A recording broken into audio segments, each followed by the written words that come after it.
मैं हूं किशोर अजवाणी। याद रखिए मंगलवार 16 तारीख से इंतजार और कम होने जा रहा है आपका, क्योंकि घड़ी जब इशारा करेगी 8 बजे रात का, तब वक्त होगा 100 बात की एक बात का।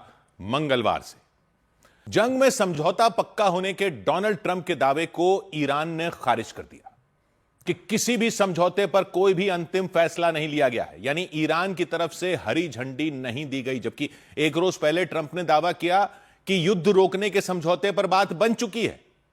ईरान भी इसके लिए पूरी तरह तैयार है, बस प्रस्ताव पर मोहर लगने भर की देर है। इससे कुछ घंटे पहले ट्रंप ने धमकी दी थी कि अमेरिका ईरान पर बहुत बड़ा हमला करने वाला है, उसे पूरी तरह बर्बाद करने वाला है। फिर कुछ देर बाद ही अचानक ट्रंप का इरादा बदल गया।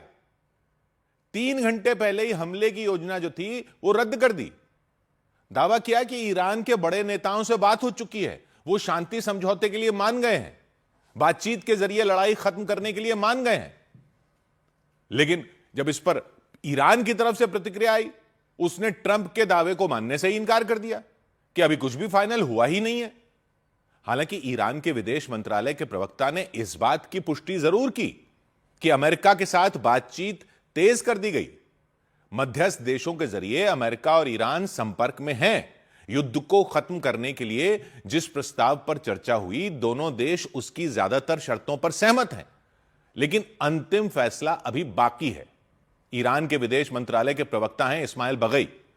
उनका कहना है ये जो ट्रंप समझौता होने का दावा कर रहे हैं, ये सिर्फ हवाई बातें हैं, पूरा सच ये नहीं है। उनके मुताबिक जब तक ईरान के सुप्रीम लीडर मुज्तबा खामनेई की मोहर नहीं लगेगी, तब तक कोई भी समझौता मंजूर नहीं होगा।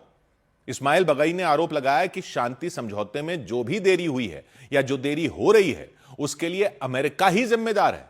वो कभी धमकी देता है, कभी उकसावे के लिए मिलिट्री ऑपरेशन शुरू कर देता है, कभी समझौते की शर्तें बदल देता है, एक बात पर टिकता ही नहीं है। यह कह रहे हैं इस्माइल बगई। उन्होंने यह भी साफ किया कि ईरान अमेरिका की धमकियों और दबाव के आगे हरगिज नहीं झुकेगा। वो किसी भी समझौते को तभी हरी झंडी देगा जब उसकी सभी मांगें मान ली जाएंगी। यानी ट्रंप भले ही दावा कर रहे हो कि समझौते का रास्ता साफ हो गया है, लेकिन ईरान के तेवर कुछ और ही बयां कर रहे हैं। हालांकि ट्रंप अपनी बात पर टिके हैं। वो बीते 24 घंटे में दुनिया को कई बार बता चुके हैं कि युद्ध जल्द ही खत्म होने वाला है। आने वाले कुछ ही दिनों में स्ट्रेट ऑफ हॉर्मूज को भी पूरी तरह खोल दिया जाएगा। वहां से कच्चे तेल और गैस के जहाज एक बार फिर सुरक्षित निकल पाएंगे। दुनिया में तेल और गैस का जो संकट खड़ा हुआ है वो खत्म हो जाएगा। ट्रंप ने तो उस जगह का भी नाम बता दिया जहां समझौते पर दस्तखत किए जा सकते हैं, जहां अमेरिका और ईरान युद्ध के खात्मे की घोषणा कर सकते हैं। उन्होंने इसके लिए यूरोप का नाम लिया। हालांकि यूरोप के किस देश में अमेरिका और ईरान के प्रतिनिधिमंडल मिल सकते हैं, यह नहीं बताया ट्रंप ने। Subject to finalization of documents, which should get done over the next few days. Probably have a signing maybe in Europe. उन्होंने दावा किया कि समझौते की सारी कागजी कार्रवाई पूरी कर ली गई है, सिर्फ प्रस्ताव पर साइन किया जाना रह गया और यह काम इसी हफ्ते किया जा सकता है। ट्रंप का कहना है ईरान के सुप्रीम लीडर मुज्तबा खामनेई भी समझौते की शर्तों को मंजूरी दे चुके हैं, जबकि ईरान इससे इंकार कर चुका है। It'll be soon, maybe this weekend. And has the Supreme Leader approved this deal, sir? I understand the answer is yes. Donald Trump के मुताबिक अमेरिका और ईरान एक शानदार समझौता करने जा रहे हैं। हालांकि समझौते की शर्तें क्या हैं, उनके बारे में उन्होंने खुलकर कुछ भी नहीं बताया, लेकिन ट्रंप का दावा है ईरान जिस प्रस्ताव के लिए तैयार हुआ है उसमें साफ साफ लिखा है कि ईरान कभी परमाणु हथियार नहीं बनाएगा। यह वो शर्त है जिस पर ट्रंप लंबे वक्त से अड़े हैं। उन्होंने ईरान के खिलाफ जब जंग छेड़ी थी तब भी यही कहा था कि उनका मकसद ईरान को परमाणु ताकत बनने से रोकना है, उसे एटम बम बनाने से रोकना है। अमेरिका और इजराइल ईरान को अपने लिए खतरा बताते हैं, इसलिए वो नहीं चाहते कि ईरान के हाथ न्यूक्लियर वेपन तक पहुंचे। हालांकि ईरान बार बार यह कहता रहा है कि वो परमाणु हथियार बना ही नहीं रहा है, उसकी यह मंशा ही नहीं है। उसका परमाणु कार्यक्रम है, लेकिन वो ऊर्जा के लिए है, बिजली के लिए है, दूसरे जरूरी कामों के लिए है।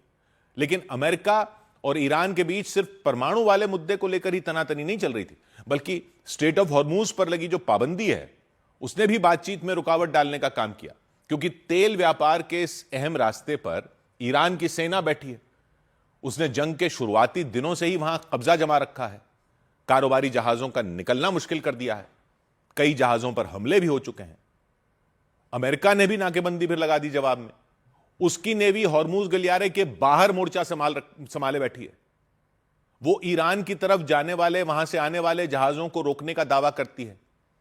हॉर्मूज गलियारे पर जो ये टकराव बढ़ा, इसका असर उन देशों पर भी पड़ा जो युद्ध में शामिल ही नहीं है, जो इस रास्ते से कारोबार करते आए हैं, उन पर असर हुआ।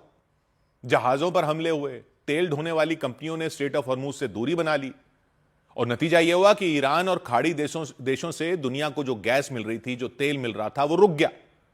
पूरी दुनिया में तेल और गैस का संकट खड़ा हो गया। कच्चे तेल की कीमतों में आग लग गई, गैस की किल्लत हो गई। लेकिन ट्रंप का दावा है कि ईरान के साथ जो समझौता होने वाला है, उससे दुनिया में तेल और गैस का संकट खत्म हो जाएगा। कच्चे तेल के दाम दोबारा काबू में आ जाएंगे। हॉर्मूज गलियारे पर जहाज उसी तरह आ जा सकेंगे जिस तरह युद्ध से पहले आते जाते थे। हालांकि उन्होंने यह भी साफ किया कि जब तक समझौते पर मोहर नहीं लगेगी, तब तक अमेरिका की नाकेबंदी जारी रहेगी। स्ट्रेट ऑफ हॉर्मूज के बाहर अमेरिका की नेवी पहरा देती रहेगी, ईरान के जहाजों को रोकती रहेगी। और इस सब के बीच अमेरिका की न्यूज वेबसाइट एक्सियोस ने रिपोर्ट दी कि ट्रंप जिस प्रस्ताव की बात कर रहे हैं, उसके तहत सीज फायर को 60 दिन तक बढ़ाया जाना है। मतलब अभी सीज फायर बढ़ेगा, यह रिपोर्ट कह रही है। इन 60 दिन में दोनों देशों के बीच एक बार फिर बातचीत शुरू होगी और आमने सामने की बातचीत होगी। स्ट्रेट ऑफ हॉर्मूज के मुद्दे पर बात होगी, परमाणु मुद्दे पर बात होगी, यूरेनियम के मुद्दे पर बात होगी, ईरान पर लगे प्रतिबंधों के मुद्दे पर बात होगी, लेबनान में चल रही लड़ाई के मुद्दे पर बात होगी। क्योंकि 2 दिन की झड़प के बाद अमेरिका और ईरान ने भले ही हमले रोक दिए हों, लेकिन लेबनान में बमबारी का सिलसिला जारी रहा। वहां इजराइल की सेना और हिजबुल्लाह के लड़ाकों के बीच एक बार फिर भिड़ंत हो गई। एक बार फिर वहां मिसाइल और रॉकेटों की बौछार की गई।